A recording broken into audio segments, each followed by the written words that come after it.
प्यारे बच्चों, आज हम आपको एक ऐसी कहानी सुनाने जा रहे हैं जो दो बिल्लियों की है। दो बिल्लियों की लड़ाई में फ़ायदा उठाता है बंदर। तो चलिए आपको सुनाते हैं बिल्ली और बंदर की कहानी। एक बिल्ली को रोटी का एक टुकड़ा दिखाई दिया। वह बहुत भूखी थी, इसलिए जल्दी से उस टुकड़े की ओर दौड़ी। इससे पहले कि वह टुकड़े तक पहुंच पाती, दूसरी बिल्ली ने भी उस टुकड़े को देख लिया।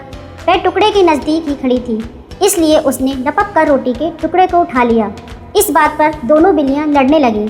मैंने इसे पहले देखा, इसलिए यह मेरी है, पहली बिल्ली बोली। लेकिन इसे उठाया तो पहले मैंने, इसलिए यह मेरा है।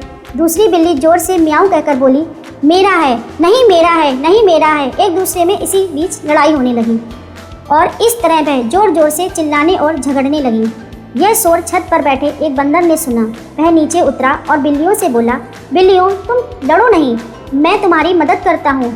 कैसे? बंदर बोला, तुम दोनों इस टुकड़े को आधा आधा बराबर बांट क्यों नहीं लेती? यह बात दोनों बिल्लियों को अच्छी लगी। लेकिन कौन इस रोटी को बराबर बांटेगा? यह काम मैं करूँगा, बंदर बोला।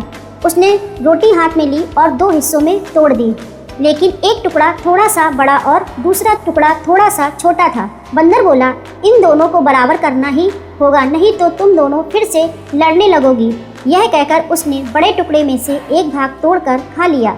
लेकिन यह क्या, अब दूसरा टुकड़ा बड़ा हो गया। उसे छोटा करने के लिए उसने इस बार दूसरे टुकड़े में से एक भाग तोड़ा और खा लिया।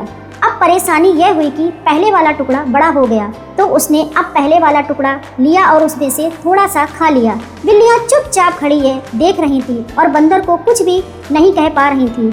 देखते ही देखते बंदर ने एक एक भाग खाते खाते सारी रोटी खत्म कर दी और खौं खौं करते हुए भाग गया। और बिल्लियां बेचारी क्या करती, उनकी लड़ाई में बंदर ने फ़ायदा उठा लिया। इसी के साथ प्यारे बच्चों, ये कहानी ख़त्म होती है। धन्यवाद।